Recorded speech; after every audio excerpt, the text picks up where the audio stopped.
Welcome, everyone. My name is Rachel Massey, and I'm the Senior Science and Policy Advisor with CHE, the Collaborative for Health and Environment. Thank you so much for joining us. We invite you to put a note in the chat introducing yourself if you'd like to. This webinar is part of a series that CHE co-hosts with Agents of Change in Environmental Justice. This is a program that empowers emerging leaders from historically excluded backgrounds in science and academia to reimagine solutions for a just and healthy planet. Each year, Agents of Change hosts a cohort of early career environmental health scientists, providing training in science communication and policy engagement. The Agents of Change program is also supported by Environmental Health Sciences. And today's webinar is also co-sponsored with the Center for Environmental Health and Justice in Northern Manhattan at Columbia University. You'll learn more about the program from our moderators, and if you'd like to watch the recordings of previous webinars in this series, we'll also put that link into the chat now as well.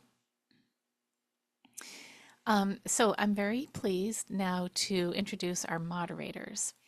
Dr. Max Aung is an assistant professor in the Division of Environmental Health at the University of Southern California Keck School of Medicine. And Dr. Lariah Edwards is associate research scientist in the Department of Environmental Health Sciences at Columbia University Mailman School of Public Health. Both Max and Lariah are assistant directors of Agents of Change in Environmental Justice, and they are also alumni of the program. We are really glad to have Max and Lariah moderating this session and really excited to hear from the three Agents of Change fellows who are speaking today. So Max and Lariah, I will hand it over to you to introduce our speakers.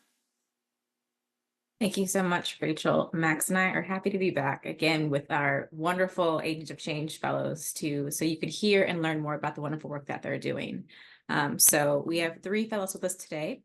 First is Mokshda Kaul.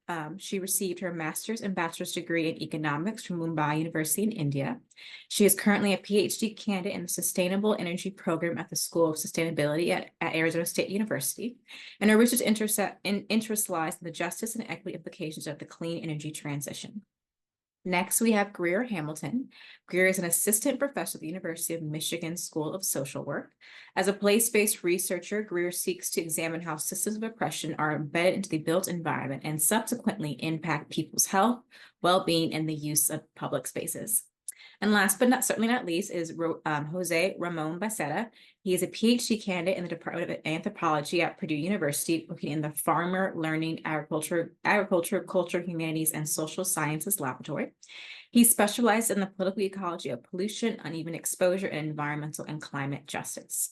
So this will be very much a conversation style panel today, and I will throw it to Max to start off with our first question. Thanks, Mariah.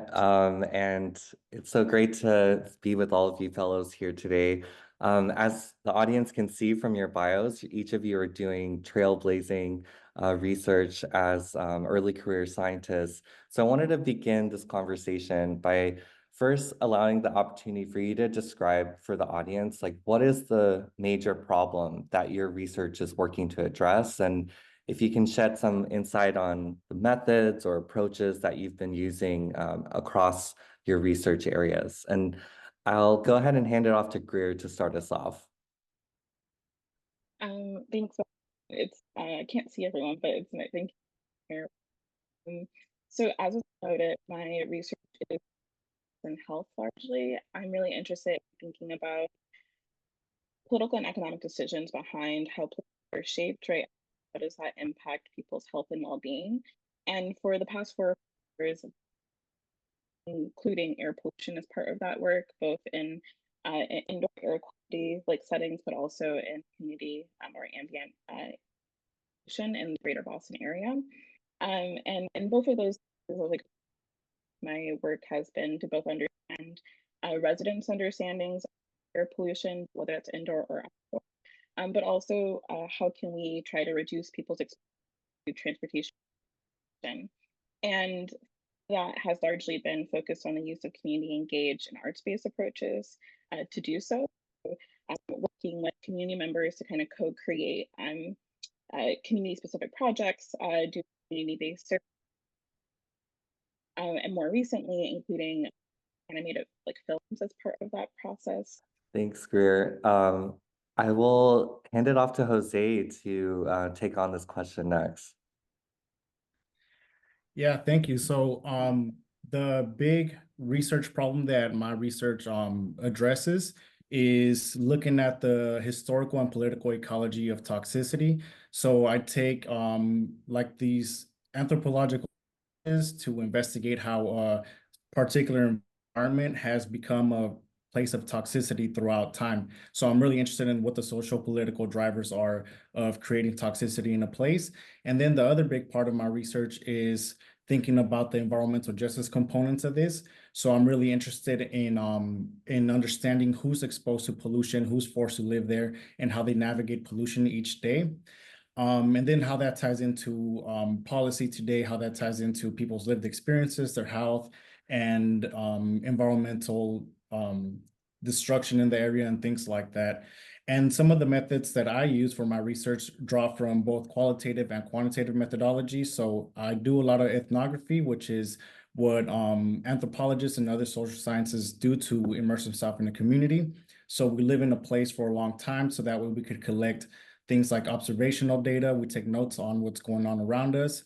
We do a lot of interviews. Sometimes we do in-person surveys. And part of like my ethnographic toolkit is doing things like flying drones sometimes to look at how the environment is changing. And the other part I do with my research is collect personal exposure data. So I use GPS-enabled monitors to train community scientists to collect data everywhere they go, so that way I have insight into how people are exposed to pollution across microgeographies throughout space and time in their daily activities. And then I also train them to collect behavioral data, so then I can track how behaviors and as they travel through the region, how they're exposed to different pollution levels and stuff like that. And all my work right now is focused on the Inland Empire region of Southern California, where we have a mixture of wildfire smoke in the region, and we also have a lot of pollution from the global logistics industry.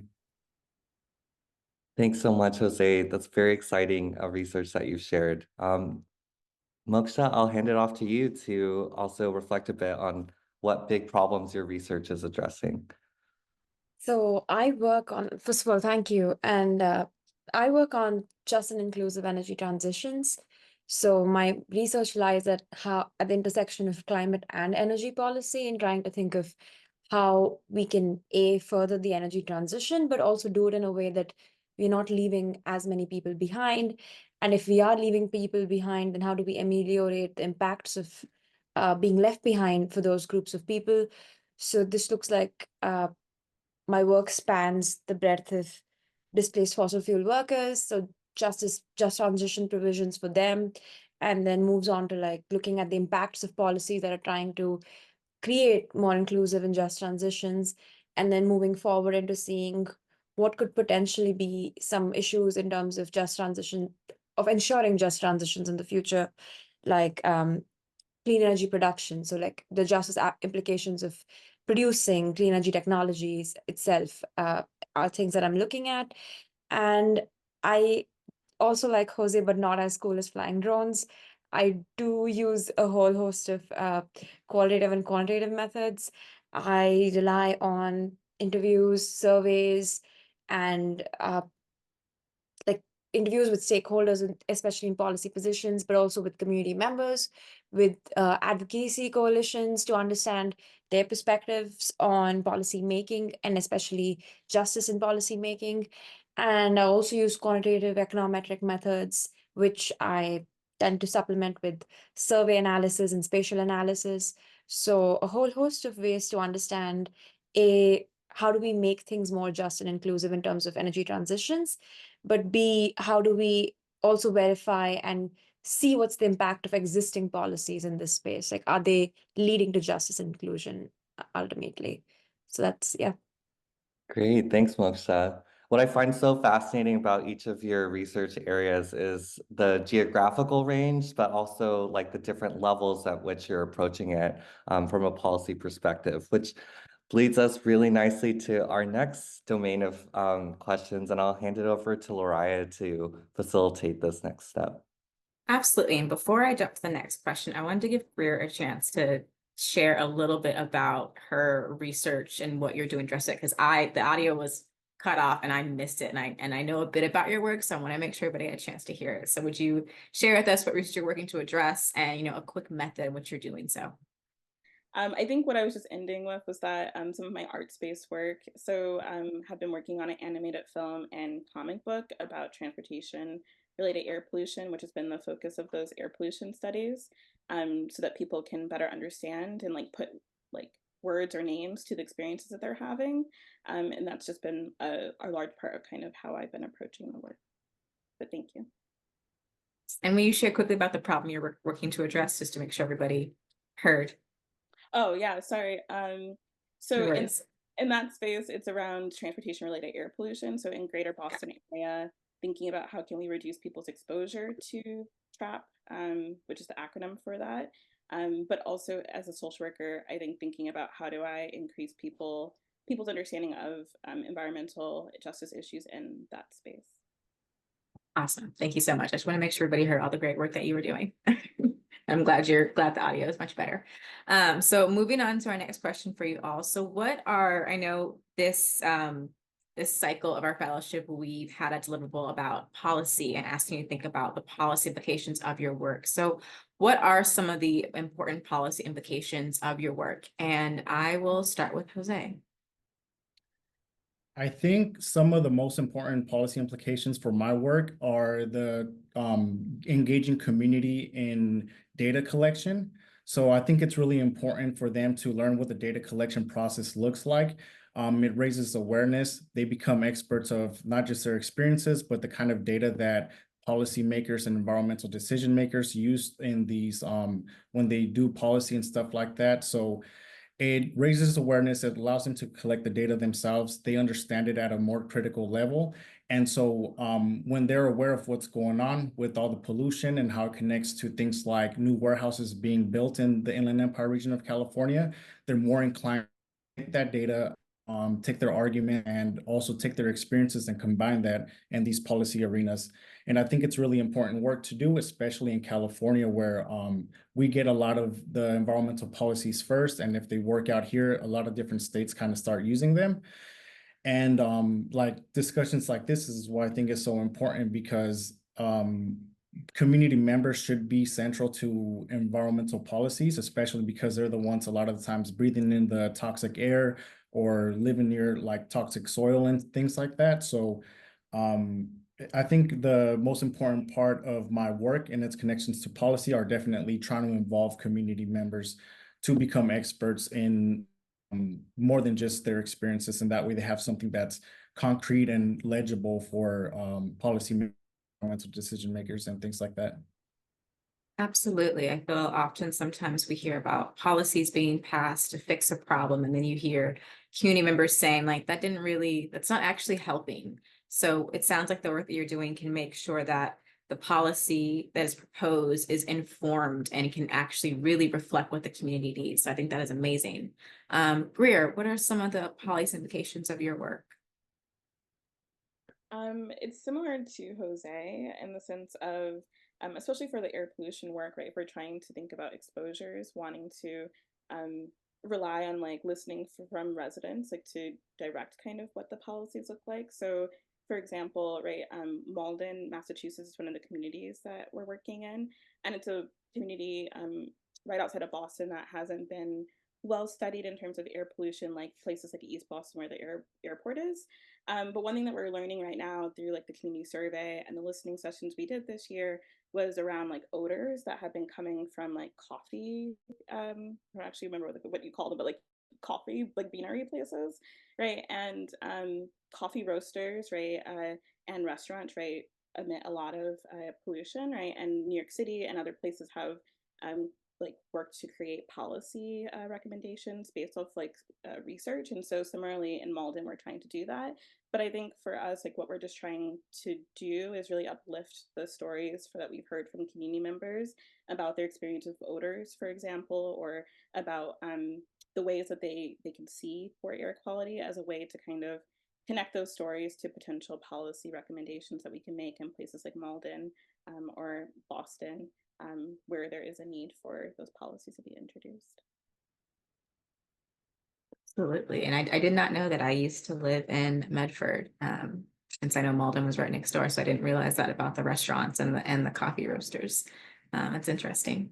And Moksha, what about you? What are some of the policy implications of the work that you're doing?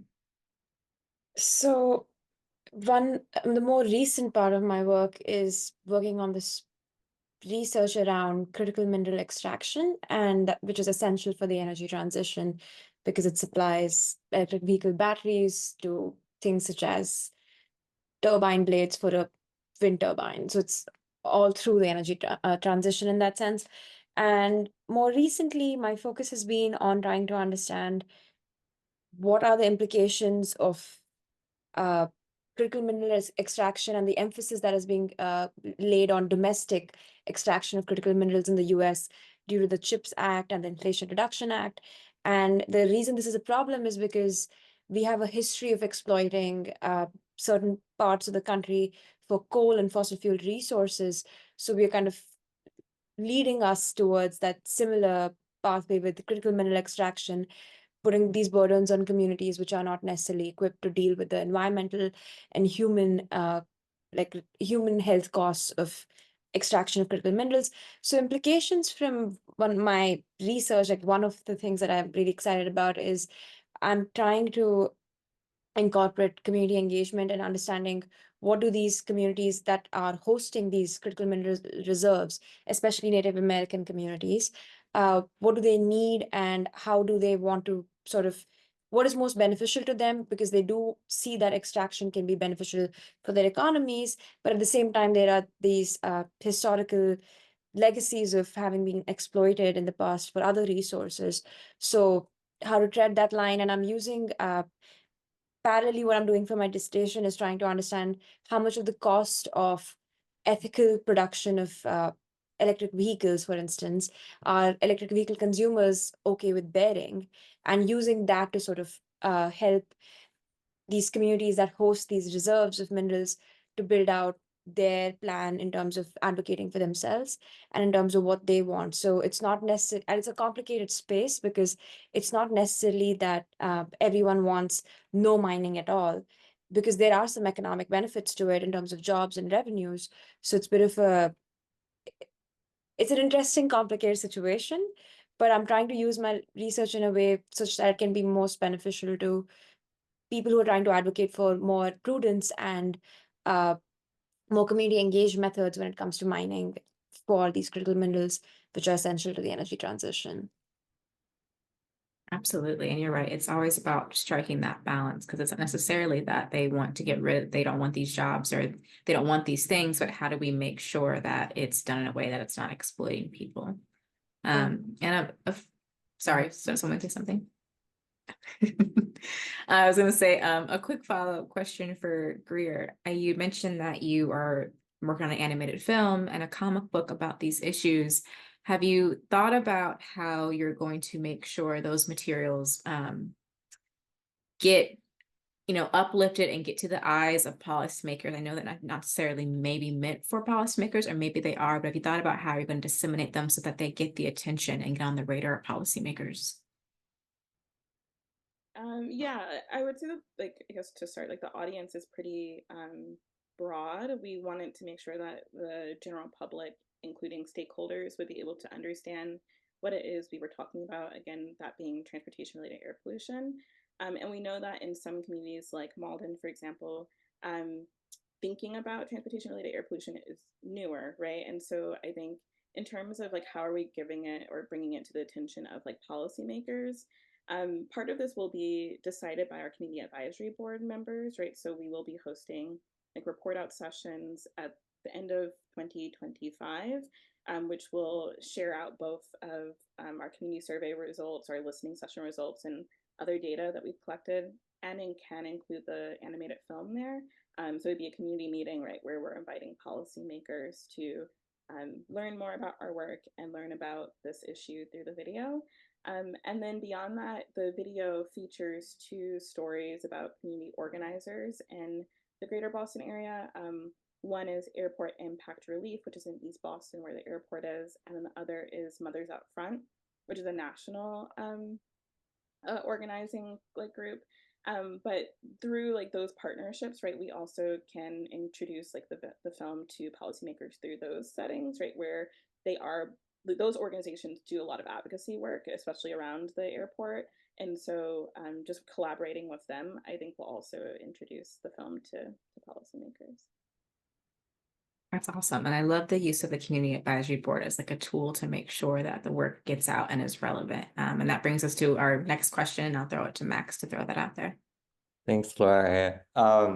So, what I find really inspiring about each of you and the work you do is how grounded you are in building community partnerships and how that really interweaves through all of the research that you do.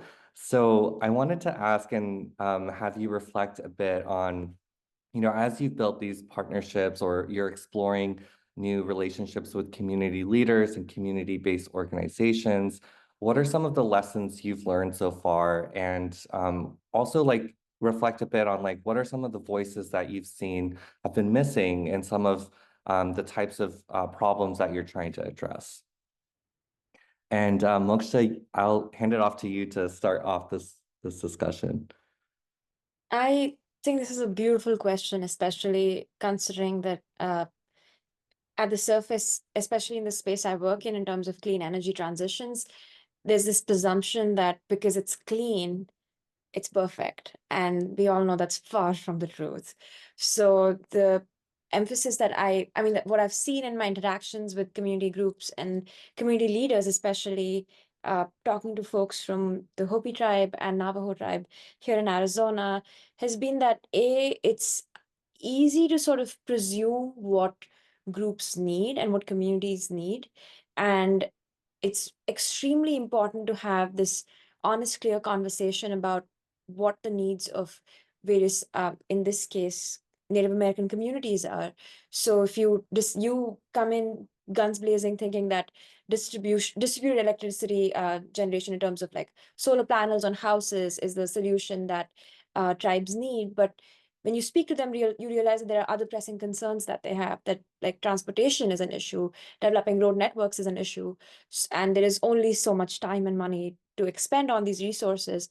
So it's very important, I think, to have that humility when engaging with community organizations and members, and not presuming what they need, and instead working from the perspective of hearing what they have to say. And to the second part of the question that you talked about in terms of what voices have been missing, especially the ones that I have encountered in my work, I'd say that it's interesting to me that we are seeing this conversation around just transitions. But from what I have noticed in my work is that voices of displaced fossil fuel workers get lesser value in the process of the energy transition. And it's very difficult to balance the different perspectives around justice in the energy transition, because we, of course, want to meet environmental justice and climate justice goals by furthering the energy transition. But at the same time, we can kind of tend to negatively discount the impact on fossil fuel sector workers and presume that it's okay, they'll figure it out, they'll learn on the way. So I guess those voices are, it should not be a one versus the other. We can't have the pendulum swing either way to the extremes. It needs to be a little bit more centered. So those two would be my personal favorite highlights. Thanks, Mokshda. I really appreciate how carefully you've thought about just incorporating these perspectives and spending the time to deeply understand them as you've been navigating your work. Greer, how about you? Do you want to take a moment to reflect on this question? Yeah, I think similar to him, Mokshda, I think when I started doing community work before my PhD and even now, I think a reminder always is that community engagement is really broad, like that, even just the term of it, right? And so for me, I think each project, and including the projects I've mentioned today, has been making sure that I am not just like copying and pasting, right, what I've done in one community to another community, because that's not how communities work, right? Each community is different, right? Their needs and their desires around how they work with researchers, or with the research that like we produce, right, is different. And so I really try not to kind of have like this expectation that like, well, I did it in one place, like it's going to automatically translate to how I do it in another place.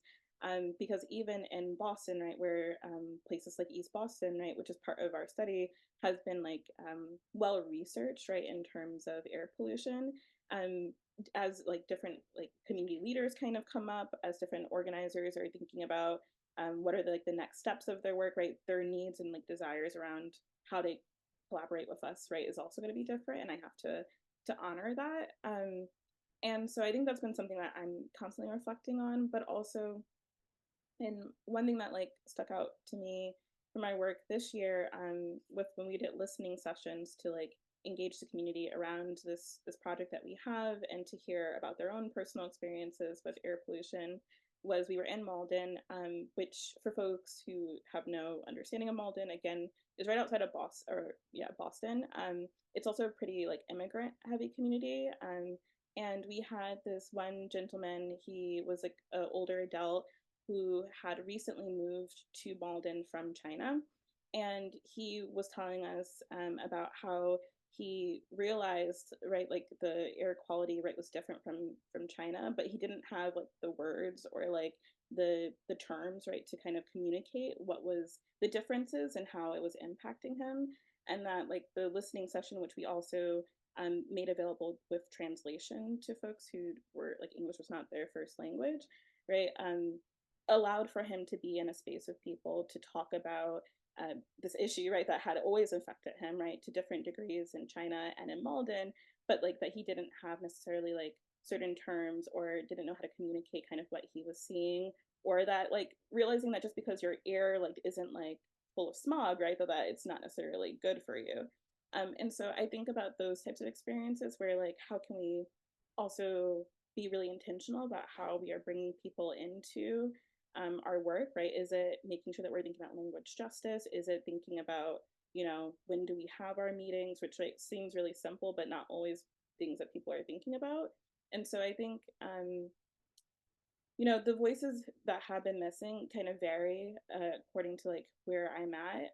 But I know that language has been a great barrier historically in these 4 communities that we're working in the greater Boston area to people understanding, you know, environmental issues. And so that has been kind of something that we're working to do. And so all of our materials are translated into 6 different languages. All of our meetings, we include live interpreters, right? And so we've been really kind of thoughtful about how it is we go about that. Thanks, Greer. I really appreciate your focus on grounding your community engagement and the different needs of the various communities you're working with. Jose, do you want to take the baton next and reflect a bit on this question?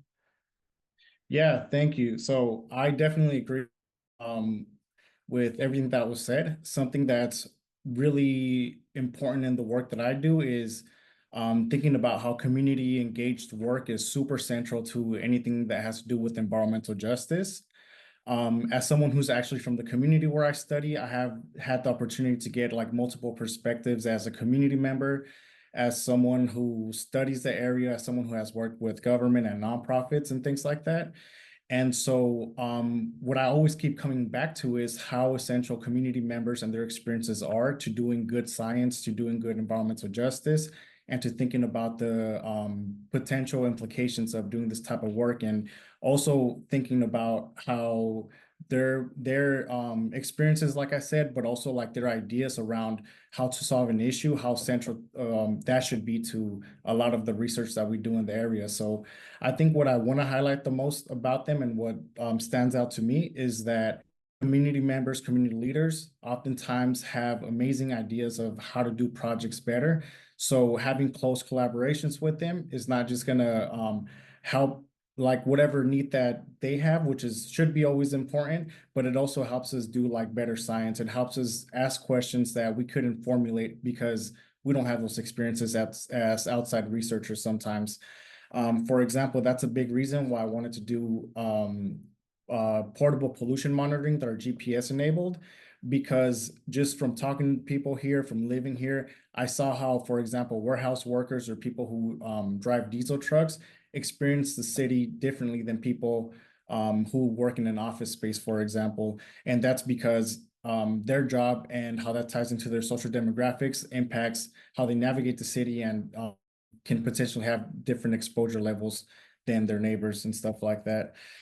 And the folks who are missing from policy discussions, unfortunately, are those who experience the pollution.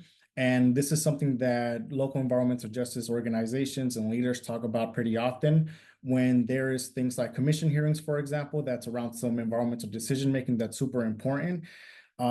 There's people who are really advocates for cleaning the air, for example, but they can't do things like take time off of work in a place that is already really expensive to live at and things like that. So from simple things like that, some of the things that were mentioned earlier, like language barriers, and sometimes even awareness can be a really like big block to people being engaged in these policy areas.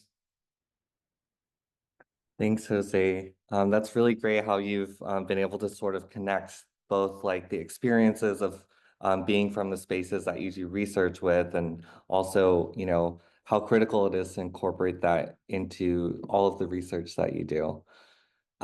So that covers our main reflection questions, and we really wanted to also have ample space for the audience to pick your brains a little bit, and you know, have them have a chance to ask you some questions as well. So I can go ahead and looks like we have one question in the Q&A, and I invite all of the other attendees, if you have questions, please drop it in the Q&A, and Lariah and I can facilitate discussing these with the fellows. So this attendee said, really excited about all the work you're doing. They were wondering if you could reflect on how your work relates to epistemic injustice with respect to environmental pollution and decision making, and wonder about to what extent you're considering or balancing the impacts of decision-making preference of our non-human relatives, including bodies of water.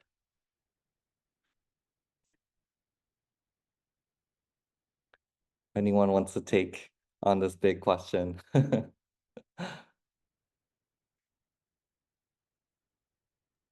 could give it a go, and if you don't like my answer, or if you have follow-up questions, please put in the chat. And I'll put it in. I'll also put this in the chat. So the project that I've referenced, the Clean Air Project, is actually housed. And maybe this is not your the second part. So if I'm misunderstanding, also please correct me. But I think when we were applying for this grant, one thing that we were trying to do was be really intentional about thinking about how air pollution, right, is connected to other environmental issues like our water. And so our grant is actually housed at a watershed association, so Mystic River Watershed, which is not, they don't normally do air pollution, but they wanted to really think more expansively about how do issues related to transportation impact their bodies of water. And so we have been working really closely, they've been doing a lot of water-based work for years. I forget how long they've been around, but we've been working really closely with their stakeholders and their volunteers and their staff in that kind of space to really think about how do we make clear connections for people in the community about the relationship between water and air. Sometimes people have a really hard time kind of making connections to those, but I think by working with their team of educators as well, we've been able to create curriculum guides and stuff like that, so that people can begin to kind of think about that. As it relates to epistemic injustice, I think it's an ongoing reflection for me. So I have been doing community engaged work and specifically community advisory board related work for the past 5 years now. And, you know, I think a lot of times people think of community advisory boards as like the answer, right? And in health related research as like how it is that we're going to make sure that decision making is equitable. And it can be, right? But I think also there are a lot of challenges that come with community advisory boards, right? Power imbalances exist everywhere. And so, you know, I think one thing that we have tried to kind of do over the past year, because we have young people who are as young as 14 and older adults on this community advisory board, it's broad in terms of age, is we have tried to incorporate like shared understanding kind of moments within the CAD meetings so that we can try to demystify some of the terms that like our engineering staff in particular might use, but also like things that but also like vice versa, right? So what are community members saying that maybe I'm not fully understanding, or like maybe our other team members are not? And so I think, you know, probably to varying degrees of success, have been just trying to kind of bring in popular education kind of opportunities so that we can like co-train each other.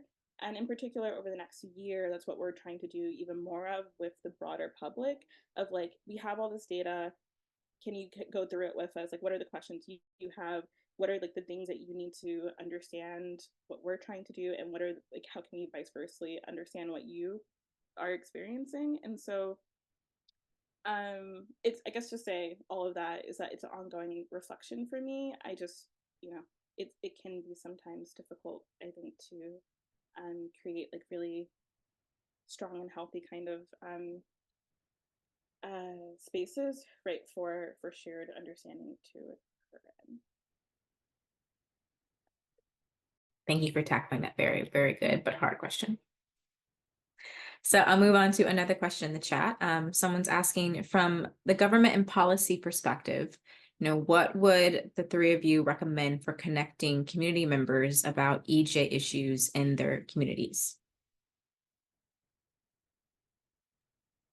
I think the first step is always looking at the people who are already doing the work. So you don't have to start from scratch. There's going to be a lot of environmental justice organizing going on, environmental justice leader, and perhaps scholars. So it'd be reaching out to them, and them as community members, they can tell you what the best approach is to reach out to that particular community. This is like what Greer was talking about, not like a one-size-fits-all kind of thing. So starting with the environmental justice leaders who are already doing that important work can be super impactful. And also, I think working on ways to collaborate with them so that way you're both on the same page. Something that I saw working across like government and then with community members is that little things like even definitions of what environmental justice means can potentially become like this really big point of conflict between these two groups that then it puts them at odds with each other and creates issues that range from like small arguments of what the community needs to bigger ones around like policy and laws and stuff like that. So I'd say the best way to go about that, at least in my view, is to reach out to the people who are already doing that work and ask them particular community need and be willing to be flexible how you approach that work in that community. Absolutely. Moksha, Greer, do you want to add anything to that question? I kind of echo exactly what Jose said, because when I started thinking about environmental justice in Arizona, I thought I was this really innovative new person doing this thing. And it was very silly to think about that, because there are these organizations here itself who have been established for so long and are working on this breadth of EJ issues. So I think the best thing for me to do was actually reach out to them and start talking to them and learning about what's going on here. The other thing I would recommend is that there are a lot of these educational events held by these organizations, which are low stakes in terms of barriers to entry. They give you a lot of information about, I mean, I know in Arizona, there is this environmental justice group called CHISPA, and CHISPA holds, they call it the Environmental Justice Escalator, the Environmental Justice School. And it's very, very incredible to see how they use that as a way to bring community members who are just like curious about EJ into the fold and just to hear about what all is going on in your local community. So that kind of stuff happens almost everywhere. And it's a great way to sort of learn what's going on, see what makes sense for you as an individual. Yeah, that's honestly what I'd add. Be attentive. I love it. Boiled down to a very, very small but very impactful statement. Greer, how did you connect with the community groups that you're working with and the communities you're doing work with? Similarly, they have been groups that have been doing work in the space, or most of them have been doing work in the space for a long time. And then some of them are like new but different partners, such as like Cambridge Health Alliance, for example, which is a healthcare system in the greater Boston area. They like are newer to thinking about air pollution, right? But as a healthcare system, right, they naturally, right, see the folks who are experiencing like the effects of these environmental harms. And so I think for us, we were trying to think about who are the folks who have been doing this work for a long time, and know how to do really, really great advocacy work, but also who are also the groups like Cambridge Health Alliance, right, who are also kind of like EJ adjacent, right? Like they're not maybe EJ organizations, but are doing work that like intersects with what we are doing. And so those types of partnerships, right, have been really great because it gives us a different kind of viewpoint on the issue, but also like because like they're seeing like patients, right, who are now expressing that air pollution, for example, is a concern, right? There's a space for us to like co-create again, whether it's like educational opportunities or materials for folks, but like thinking about like that's a population that just hasn't been reached, and so how can we better reach them? And so yeah, I would just say like it's been a mix of both existing organizations in space and newer folks. Awesome. Can I just follow up on that for a quick second? Yeah, I was absolutely. just I was just thinking about what Greer said, and honestly, there is also this element of finding the right links, right? There might not be people necessarily working on EJ issues, but there are also like these big events that happen in space and time in our lives and politically and environmentally, which can be a source of starting to pay attention to what's wrong. And that I think is very important, especially with climate change. Every time and with the frequency of such events going up, or also even like, I mean, political events that kind of shake us up a little bit, it becomes a great space to sort of pay attention even more in the sense of what's going on. And even if it sometimes makes people uncomfortable, it's a good way to kind of tap into what is that discomfort and where is it coming from, and find these organizations which might not necessarily be working on environmental justice directly, but these adjacent issues, and sort of use that as a way to kind of connect the dots between these organizations. And yeah, be attentive to the discomfort as well. That's my other takeaway. No, that's smart. To Jose's point, sometimes people and orgs are doing similar work or work that meets a similar ideal, and they don't talk about it the same way. They're not using the same terminology. Maybe they're doing work in this justice space, they're not maybe calling it that. They don't really think about that. But if you look for those moments where folks are both rallying for something or rallying against something, you may find some moments to connect and inspire a new collaboration.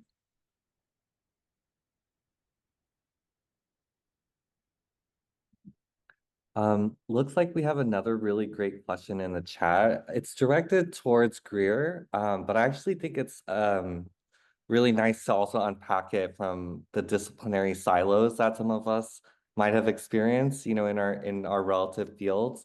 But the question's about Greer, like how have you navigated your background as a social worker, which may not typically be focused on environmental justice, but you know, thinking a bit about like how you've broken through that disciplinary boundary, and perhaps also for Jose and Mokshda, like thinking about anthropology or sustainable resources, your different disciplines, like how have you navigated breaking out of those silos as well to do the work you do?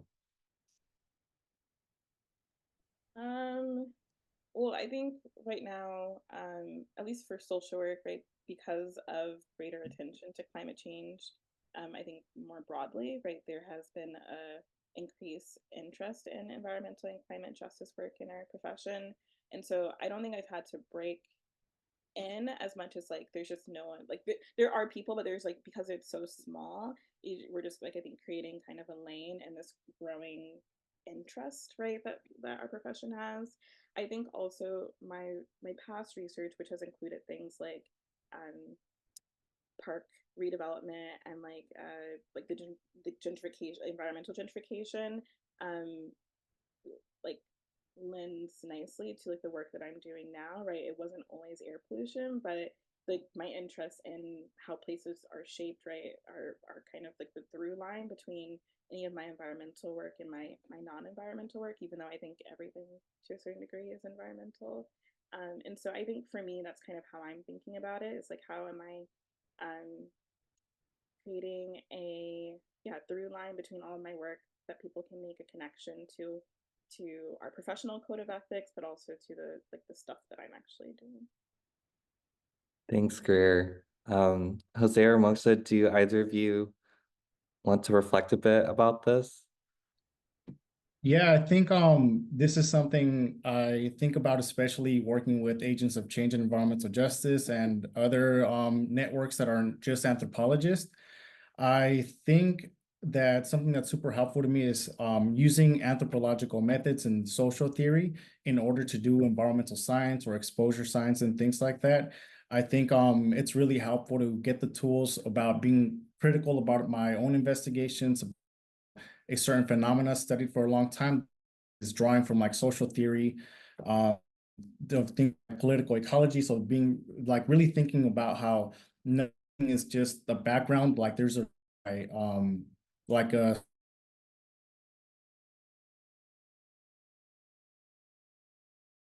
is polluted, for example. It's not like it's just been polluted. It's especially now there's social political drivers that cause that pollution. So I think for me, it's using those social theories to do my analysis for getting into these environmental science circles, and also the methodology that comes with anthropology that requires us to do things like ethnography. So spend a long time with the community to understand their needs. And like I mentioned, I think that makes us better researchers at the end of the day, because it's not just me coming in with my project that's informed by literature, but it's combining that and spending the time with the community to learn what their needs are and what their perspectives are about studying whatever phenomena. So I think for me, what's been super helpful is, like I said, just using the things that are helpful from anthropology to apply them to do environmental science kind of work. Thanks, Jose. You broke up a little bit during that response, but I think the theme of cross-applying the methods from anthropology to all of these more applied sciences really stuck out, at least from the majority of what I heard. Thanks. And I can chime in quickly. I think, I mean, as an economist, I feel like we're always concerned about distributional outcomes. So justice is this neat way to kind of bring in that conversation of what these distributional outcomes mean. So I'm kind of shocked, honestly, that economists did not wake up and smell the coffee about environmental justice like so long ago. Like, it kind of makes me wonder where was the missing link. But I'm sure there's work out there which is much older than what I have read. But speaking to that, kind of similar to Jose, like picking up these tools that are already there in these disciplines and then just using them in a different way has been useful. And I wouldn't say that it is like, I wouldn't say what I'm doing is new or innovative, because I'm like, the work in justice and energy and justice and environmental justice and clean energy transitions is blowing up right now. Like, there's a lot of people studying it in terms of political science perspectives and economics perspectives. But what I find interesting is that there are these traditional political scientists or economists, and when they see you do this kind of work, they meet it with an air of curiosity about, oh, I didn't know that you could link it to that. And I kind of appreciate that, because I think that's the kind of support that pushes more people to pay attention to these questions and actually work on these. So yeah, that'll be mine. That's awesome. It sounds like, to borrow language from Greer, all three of you kind of found a through line between the, what you've studied in undergrad, your interests, your own personal experiences, and kind of made a lane for yourself to do this work. And I'll throw out, one last question to kind of end us off. You've all touched on doing community work, and it's no secret that doing community work is difficult because of, honestly, the policies and logistics of doing it in an academic institution. So I won't ask about the challenges. We've talked about that. We've heard bits and pieces of that. But I'd ask, what are some proud moments you've experienced doing this community work, and in the work that you're doing? Are there any proud moments that you can share, or any like highlights? And either one of you can start. Yeah, so I'm in the process of doing the portable pollution monitor, the data collection with that. So it's training scientists data on their own, and then I do the analysis later. And it's been a super proud moment is when people send me like WhatsApp messages or text messages of pictures of them wearing the monitor, or taking picture of pollution sources when they see smog up in there and things like that, just because it's showing me that it's like getting their attention to think critically about why their surroundings are smoky and stuff like that. So that's been definitely something that I like to wake up and look at my phone. Although I'm really stressed about if the monitors are working correctly and stuff like that, just getting those pictures, like, I'm like, okay, there's something good coming out of this, I hope. That's awesome. Greer, Moksha, do you have any highlights you'd like to share? So we have quarterly CAB meetings, and we try at least half of the year to do in-person ones. And I think it was just really nice that our most recent one was just actually like a fun one. Like, there was actually no work talk. And, I'm always proud, like, when CAB members can, like, articulate back something that like they've like learned from our data. But also, I'm just really proud that we're able to create spaces where people who are from like a lot of different kind of areas of the greater Boston area and just like life experiences can come together around something like what we're doing and just build relationships, right? And so I think I'm really proud of like that work, because I think it will have like a really long lasting impact on like whatever is the outcome of our study, regardless of whether we can actually shift policy or not. I think that bringing people together and having those relationships are really important. Awesome. And I'd say that there has been work that I've done in Arizona for like the Hopi tribe in Northern America, Northern Arizonan communities that have lost their coal plants, which is kind of being used by them in their economic revitalization plans. I love that stuff. But more recently, and I'm not sure if this will count under the community engagement aspect, but the interviews that I did and that informed the op-ed that I wrote for the Agents of Change Fellowship, someone that I had interviewed read that op-ed and actually wrote back to me recently saying that this was actually, they were from the more environmental group side. So their perspective on the problem was that labor groups don't really need just transition, don't need just transition provisions, but that's not as important right now. And after they read the op-ed, they actually wrote to me saying, you put your finger on like the raw nerve in the situation, the elephant in the room that we don't really want to talk about, and how like closure of certain plants has actually affected the poor relationship between our groups. And it's led to this conversation where this person and I are actually going to build out ways and means to develop like better communication strategies between labor groups and environmental groups. So I'm not sure if it's a premature win, but I was very happy to see that email that someone who has been on two sides of this, on this other side of the story, read something that I wrote where I was trying to capture both sides and actually saw value in it and like saw there was something important in it. So that was really sweet to me. That absolutely counts. And if our editors from EHN were listening, I hope they are, they will be very, very proud that the essay they helped you edit has really conveyed your message and persuaded someone, it sounds like. Yeah. That absolutely counts. I think that brings us to the end. Max, do you have any last remarks or questions? Just want to say thank you so much to each of you for taking the time to share your work and your own journeys throughout the research that you do and the community engagement work. It's very inspiring and excited that we get to do this with Che, this collaboration. So I'll hand it over to Rachel. Great. Thank you so much. It was really wonderful to hear about all of your work. So thank you for the work that you're doing, and thank you for taking time to share it with us today.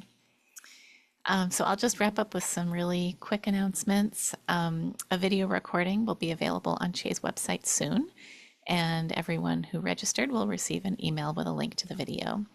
We also invite you to join upcoming webinars. Next week, we're partnering with the Cancer and Environment Network of Southwest Pennsylvania for a discussion of the contribution of air pollution to lung cancer rates. And on November 12th, we're partnering with Che Alaska for a discussion of who has a seat at the table in the ongoing negotiations of the International Plastics Treaty. And we'll share the information about both of those in the chat. So yeah, thank you again very much to each of you. We really appreciate your spending this time with us. And thanks very much to Che Director Kristen Schaefer for all of her help behind the scenes.